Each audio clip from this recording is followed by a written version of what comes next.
Ada jenazah anak 15 tahun di rumah sakit Darmais, korban tembak polisi gitu. Bahasanya seperti itu.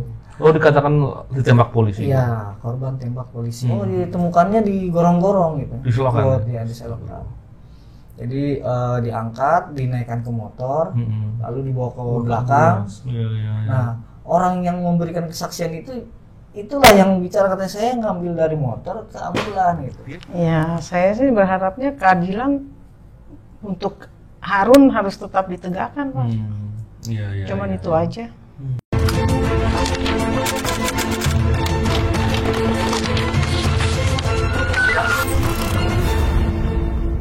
Bismillahirrahmanirrahim. Assalamualaikum warahmatullahi wabarakatuh. Salam integritas. Alhamdulillah kembali berbincang di podcast ini, tentunya dengan Pak BW. Dan kali ini kita akan berbicara terkait dengan masalah kemanusiaan. Hadir bersama dengan kami di sini ada Pak Didin, bapaknya almarhum Harun Al-Rashid ya, dan ibunya. Apa kabar Bapak Ibu? Semoga sehat semuanya ya. Sehat, ya. Saya membicarakan ini tentunya sebelumnya saya menyampaikan prihatin ya yang mendalam dengan kejadian waktu itu ya 2019 ya. Dan lebih lagi bukan hanya terkait dengan kejadiannya tapi tindak lanjut atas kejadian itu gitu barangkali Pak Didin. Saya sejak awal memang pernah memperhatikan kasus ini dan setelah belakangan ini kemudian banyak dibincangkan orang, maka saya pandang perlu untuk bicara dengan Pak Didin, dengan Ibu. Tentunya masalah hak asasi manusia, masalah keadilan itu masalah universal, masalah semua orang. Dan kita ingin membicarakan ini untuk mengetahui lebih jelas dan mengangkat ke permukaan agar orang semua bisa memahami dengan perspektif yang benar gitu orang lebih Pak Didin. Pak Didin, bisa saya minta Pak Didin bercerita sedikit, mulai dari awal sebelum kejadian barangkali ya, Pak Didin atau Ibu nanti mana silahkan aja. Sebelum Harun Al-Rashid kemudian keluar pergi dari rumah sampai kemudian ada informasi-informasi kejadian saat itu, gimana? Silakan Bapak. Ya, sebelumnya kan waktu itu Harun sempat datang ke tempat kerja saya ya. Kerja di Karena mana, memang Pak? dari sekolah, tempat dia sekolah ke tempat saya kerja itu dekat. Kerja di mana? Dekat. Saya di perusahaan rekanan asuransi. Oke. Ya, jadi dia datang ke tempat saya kerja karena sedang berpuasa gitu ya. Lalu dia minta diantar pulang karena dari jarak dari tempat kerja saya ke rumah juga kan lumayan jauh gitu. Jadi dia dari sekolah ke tempat kerja, dia minta diantarkan pulang. Saya bilang saya nggak bawa motor. Emang sekolahnya dulu apa? SMP, SMA? SMP, kelas 1 dia. Gitu. Karena waktu itu kalau nggak salah memang gurunya mungkin sudah melihat ya di situ ada keramaian. Jadi muridnya dipulangkan lebih awal. Dan memang Harun ini mengerjakan pekerjaannya lebih awal. Jadi bisa pulang duluan gitu. Akhirnya dia ke tempat kerja saya minta diantar pulang. Saya sempat pinjam motor teman saya, akhirnya saya antar pulang. Nah disitulah saya melihat saya seperti orang yang curi-curi pandang ke almarhum ya. Wajahnya kok nih anak saya gagah sekali gitu, tampan, gagah gitu. Saya curi-curi pandang itu, mungkin itu firasat ya bakalan saya kehilangan anak. Gitu. Akhirnya ya saya antar. Setelah sampai depan rumah, ya saya balik lagi ke tempat kerja gitu. Nah, setelah itu saya nggak tahu kepergiannya. Gitu.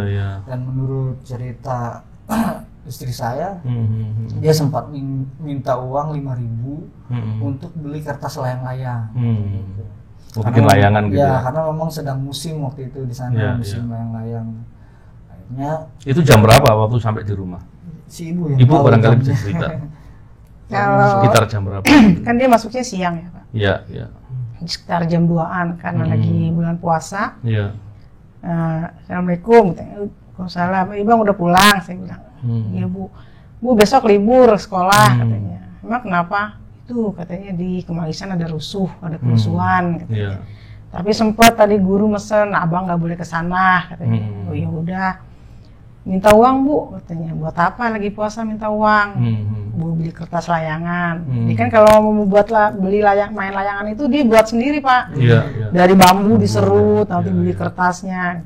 Saya bilang ambil tuh loh di atas lemari di dompet. Dia selalu kalau minta uang nggak mau ngambil sendiri. Dompetnya dikasih ke saya. Saya kasih lah 5.000. Cukup nggak? Udah, orang buat beli kertas doang. Saya kata gitu. Udah gitu udah. Itu sempat katanya habis beli kertas ke lapangan bikin layangan itu. Karena saya lagi puasa mungkin kan jam segitu kan lagi lemes-lemesnya gitu ya. Saya tetap di atas aja, tapi sebelum dia pergi tuh sempet tuh di jendela di atas, Bu pinjam HP katanya. Mau ngapain? Enggak, pinjam aja. Sempet ada kira-kira setengah jam dia berdiri di HP. Ini anak kenapa? Apa lagi chattingan sama temennya apa gimana? Saya nggak tahu. Udah gitu aja dok, Bu, abang ke lapangan dulu ya. Udah setelah itu nggak ketemu lagi. Ke lapangan itu maksudnya main layangan tadi? Bikin layangan itu di lapangan. Nah terus kata uaknya di rumah kata neneknya itu si Harun pergi tadi katanya ada yang jemput teman sekolahnya. Sampai sekarang juga saya nggak tahu itu yang jemputnya siapa. Teman sekolahnya berarti sebaya. Satu kelas dia, sekelas. Ya mungkin ya mungkin dijemput itu ke situ udah gitu udah nggak pulang malam maghrib nggak pulang buka puasa terus itu hari apa ya hari Rabu terus pulang ayahnya pulang abang pulang nggak Bu enggak ya besok kaitannya sekolahnya libur dia kan kalau libur suka nginep di rumah temennya emang udah biasa udah gitu kok maghrib nggak pulang juga akhirnya ditunggu sampai sahur nggak pulang juga lah terus sahur mungkin udah sahur di rumah temennya, saya gitu. Udah kata ayahnya, pas ayahnya mau berangkat kerja itu tumben Pak. Biasanya sama anak biasa aja lah gitu, nggak khawatir nggak apa. Ini selalu nanyain, Bu nanti Harun cari di rumah temennya. Saya pagi tuh jam 6 udah keliling ke rumah teman-temannya ada semua, ada semua Pak. Udah gitu, saya pulang. Akhirnya ayahnya nelpon lagi. Gimana si Harun udah ketemu belum? Nggak ada ya, saya bilang. Nggak ketemu, udah dicari tempat. Cari lagi, cari kemana lagi? Orang temannya sekitar situ aja gitu. Oh, di temen itu tinggalnya nggak ada yang jauh-jauh ya? Ya, kayak dari sini ke depan gitu lah, pokoknya gitulah. Masih satu kelurahan lah. Nah, akhirnya udah ayahnya udah nanyain terus tuh. Saya bilang, udah capek, nanti juga pulang. Kita tungguin sampai maghrib. Belum pulang juga. Nah, terus kata ayahnya, nanti habis sholat maghrib kita cari abang yuk. Iya. Saya juga habis buka puasa itu cuma minum air teh manis doang. Ayahnya minum juga. Sholat maghrib, kita cari. Cari itu saya dari yang pagi saya cari itu, jadi saya cari ulang lagi sama ayahnya. Keliling gitu. Nggak ada temennya ada semua. Nah sempet terakhir di suatu tempat lagi pada ngumpul nih teman-temannya, saya bilang kalau bahasa Betawi kan mau laki mau perempuan bilangnya neng aja ya. Neng mau nanya dong katanya. Iya Bu kenapa? Ngelihat Harun nggak? Harun siapa Bu? Harun Uban. Dia kan ubanan Pak di sini tuh. Jadinya dia disebutnya Harun Uban. Pokoknya kalau Harun jarang ada yang kenal, kalau Uban mengenal. Semalam Bu katanya kita sama-sama ke Selipi. Itu ngedenger dibilang ke Selipi itu hati saya udah campur aduk soalnya kan kita ngedenger beritanya kan di Selipi. Sempet katanya udah pulang tapi Harun katanya gitu kan. Sampai sekarang belum pulang saya bilang. Udah katanya orang bareng kok pulangnya sama saya. Di Selipi ada apa yang Ibu dengar tuh tadi? Itu kata anak-anak katanya ada kerusuhan, ada demo-demo gitu. Demo apa itu Bu? Ya anak-anak kan kita nggak tahu, kita juga kan nggak tahu kan. Akhirnya udah pulang. Ya kita kemana nih si Harun kata ayahnya. Ada nanti juga pulang. Ya udah gitu. Kita nyari kata temennya udah pulang ya kita pulang. Terus di perjalanan ada yang akhirnya gini saya sambung ya. Akhirnya saya mengirimkan foto almarhum di salah satu grup WhatsApp. Gitu. Karena sudah mulai khawatir gitu kan ya, saya kalau ini anak ngedenger berangkat ada yang lihat di tempat aksi gitu kan. Akhirnya saya buatlah foto itu ke grup WhatsApp dan di situ nggak lama ada yang mengirimkan ada jenazah anak 15 tahun di rumah sakit Darmais, Hmm. korban tembak polisi gitu. Bahasanya seperti itu. Oh, dikatakan ditembak polisi. Iya, korban tembak polisi. Hmm. Saya lihat gitu, saya lihat oh ini mirip Harun gitu. Hmm. Tapi rambutnya keriting. Saya membesarkan hati. Sebenarnya saya udah tahu apa Berasa. Yakin berasa gitu ya. berasa ya. Ini anak saya nih, tapi rambutnya nggak keriting. Saya membesarkan hati ini, bukan anak saya lah itu, bukan Harun itu. Nah saya duduk sama tetangga tuh, kata tetangga saya ini Harun bukan. Harun itu katanya Harun. Bukan, saya bilang rambut Harun nggak keriting. Ternyata keriting itu karena darah yang sudah mengering. Oh iya. Nah akhirnya nggak lama saya ada telepon dari tim relawan. Relawan apa ini? Relawan tim Gerak Bareng. Iya. Ketuanya itu Ustaz Jaki Ali. Iya. Beliau menelpon saya, lalu katanya saya minta izin untuk ke rumah Bapak untuk mencocokkan data. Apakah betul ini Harun anak Bapak atau bukan? Iya. Nah, dalam jangka waktu yang nggak lama ya akhirnya datang. Ya ternyata benar. Yang ditunjukkan itu bukan foto tapi video. Video waktu di dalam ambulans Harun itu sedang dibersihkan darahnya itu. Udah kondisi meninggal? Masih ada bernapas, masih ada napas.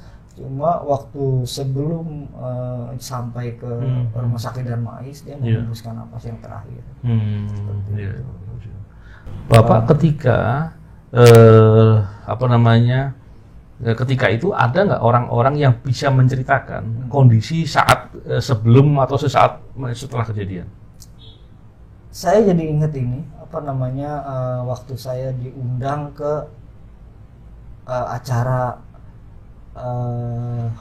keluarganya Cendana ya, Bu Titik. Waktu itu saya diundang dan di situ ada beberapa tokoh. Lalu di samping panggung itu ada yang manggil saya.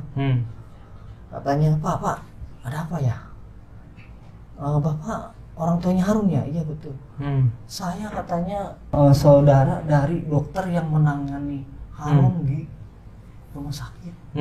Pertama kali yang menangani Harun. Rumah sakit Darmais ini ya? Ya. Itu saudara saya katanya hilang sampai sekarang katanya. Dokternya itu? Dokternya itu. Oh iya? Gitu. Jadi saya pikir, Masya Allah sampai segitunya saya bilang itu. Itu saya dengar sendiri di bawah karena memang saya ada yang manggil kan. Saya duduk di seperti si ibu di sini. Nah di bawah panggung itu ada yang manggil. Memang ada apa? Ada yang disembunyikan apa, yang dikhawatirkan apa sampai situasinya begitu? Ya menurut saya sih ya saya kira mungkin mereka itu ingin menghilangkan ini bukti. Gitu. Ya. 2019 ini kaitannya dengan pemilu nggak sih Pak? Yes.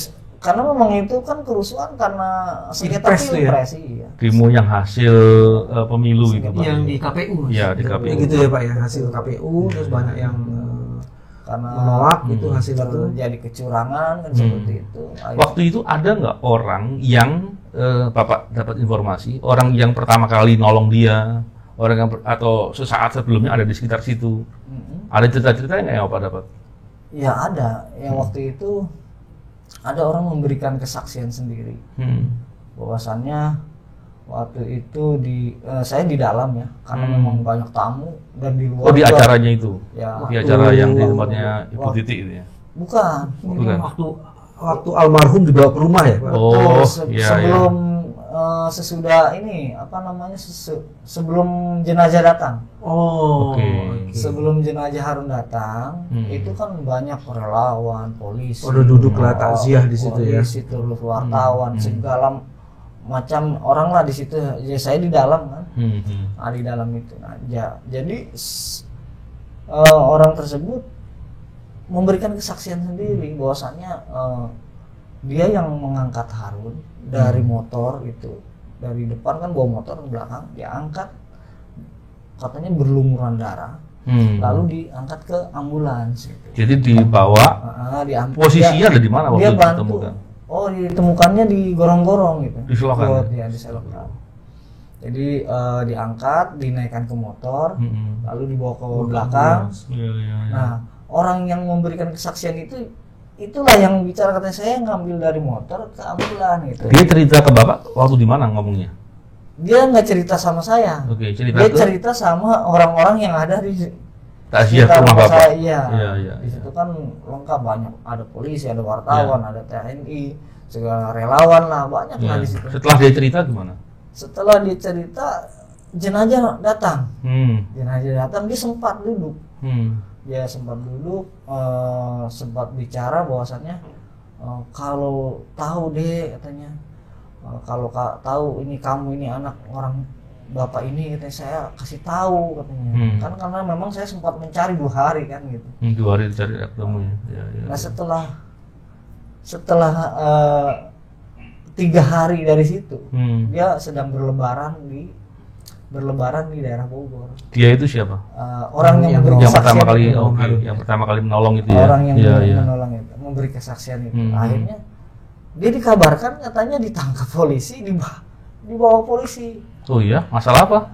Ya itu mungkin terkait Kesaksiannya itu, itu. kalau kesaksiannya itu gitu. Hmm. Makanya saya bingung kok sampai segitunya gitu. Hmm. Untuk ini memang untuk menghilangkan jejak atau bukti atau apa? Ada nggak cerita-cerita seperti itu yang terkait dengan dugaan upaya menghilangkan bukti-bukti yang serupa tadi, selain tadi? Oh, saya pikir saya cuma hanya lihat peristiwa aja sih ya. Kalau Ya, untuk ya. saya ada dari pihak kepolisian juga datang minta pinjem HP-nya Harun gitu. Ada. Terus apalagi Bu? Mungkin ibu ada yang didatangi itu karena mungkin ayah lagi nggak tahu kan, kita nggak tahu ya. Iya. Ada, saya bilang kalau memang pun Harun ada HP-nya, saya nggak bakal kasih gitu. Iya. Karena memang Harun waktu itu nggak bawa HP karena memang HP-nya ada cuma rusak di rumah. Iya. Akhirnya anak satu SMP ya. Iya. Kan nggak ada keperluan betul pakai handphone. Iya.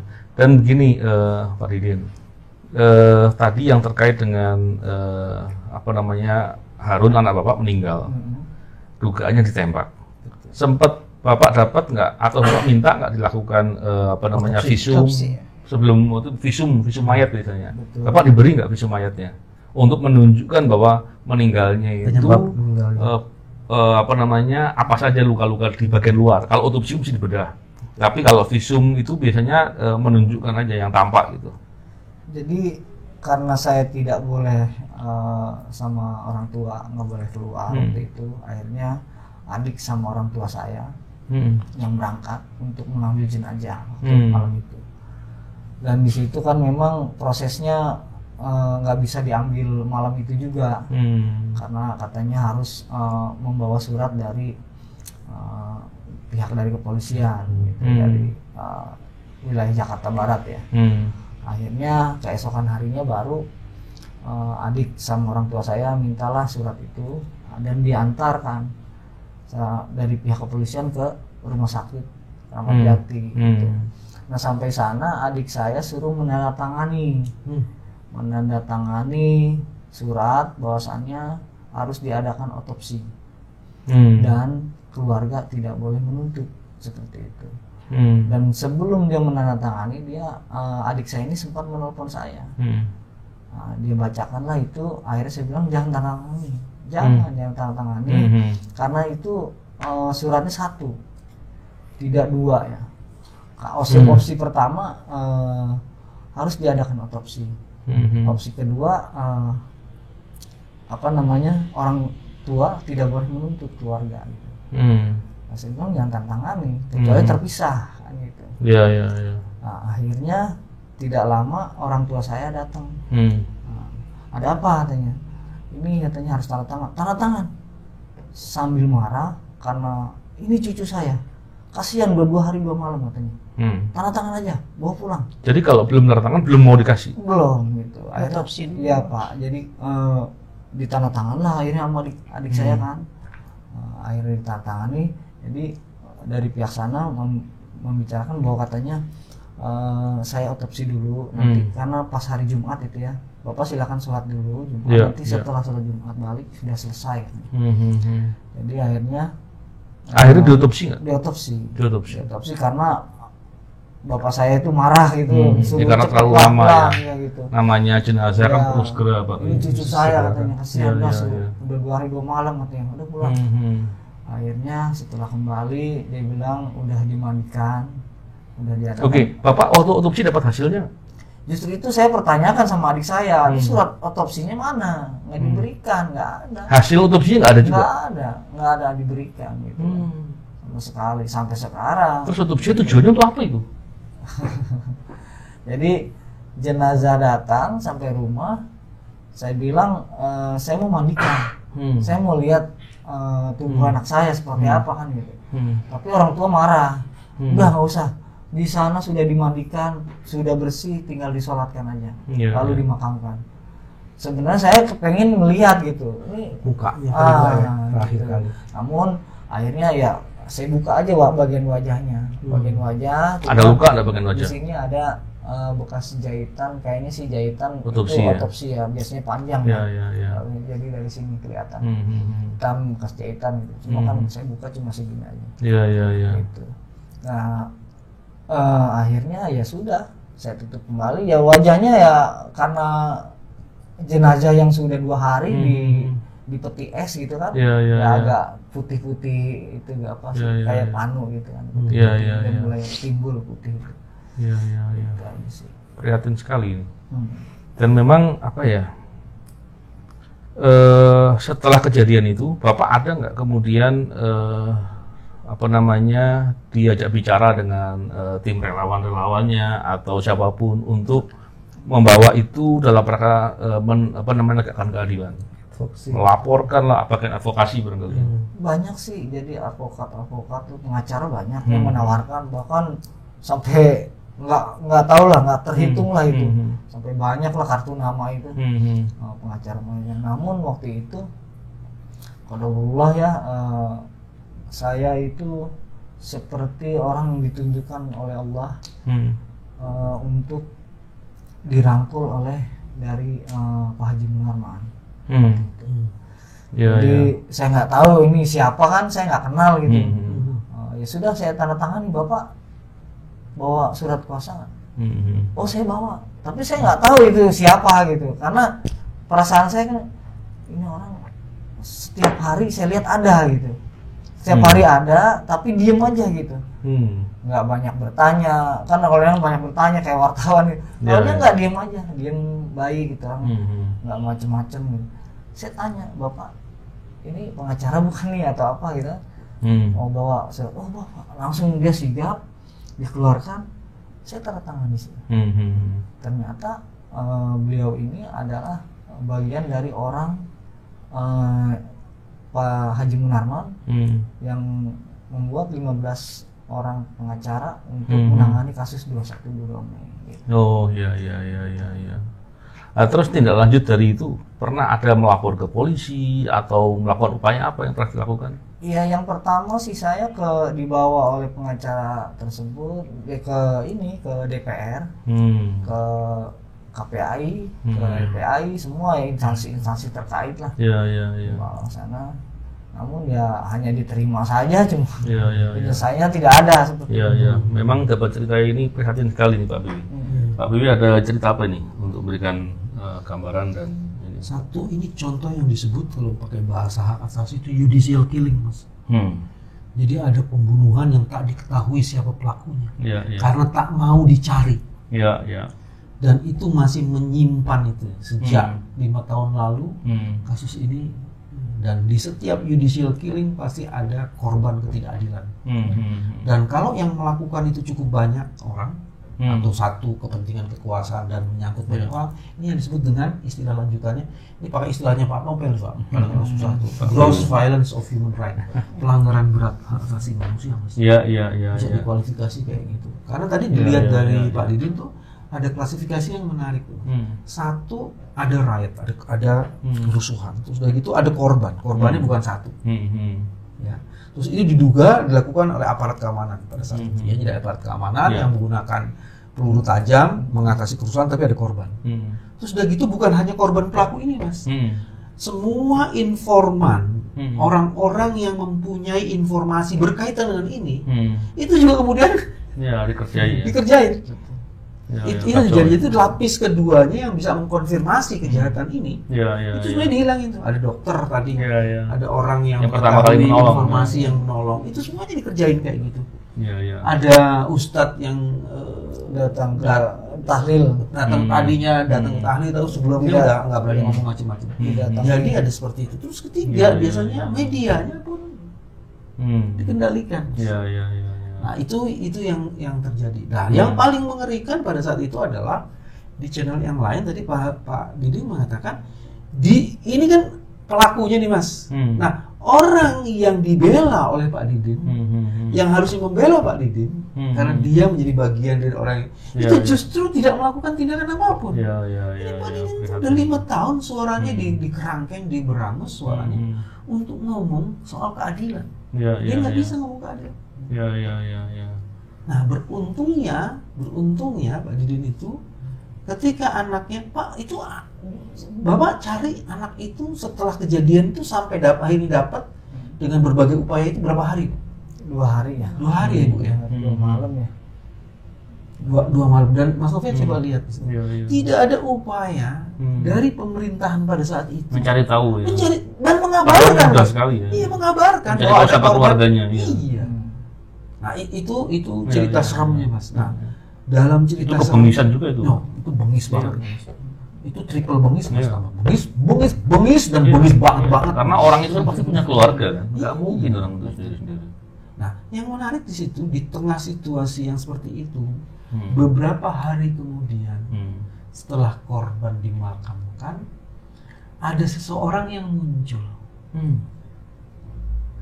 ke rumahnya Pak Dinding menyapa dia. Karena 3 pihak orang yang bersengketa ini Pak Jokowi dan Pak Prabowo tidak, aparat keamanannya tidak, Kementerian Dalam Negerinya itu tidak, KPU-nya tidak, Bawaslu-nya tidak, itu banyak. Tiba-tiba Pemda Mas menyapa. Gimana tuh Pak? Jadi sebelum beliau datang, beliau sepertinya sudah Siapa beliau? Pak Anies, Oh. Pak Anies, Pak Presiden lah saya bilang. Jadi beliau ini sepertinya sudah menginstruksikan kepada jajarannya seperti RT, RW, lurah, camat, bahkan wali kota. Beliau-beliau ini sudah datang lebih dahulu ke tempat saya. Menyapa untuk Jadi baru keesokan harinya Pak Anies yang datang sendiri. Itu datang itu sebelum jenazah datang.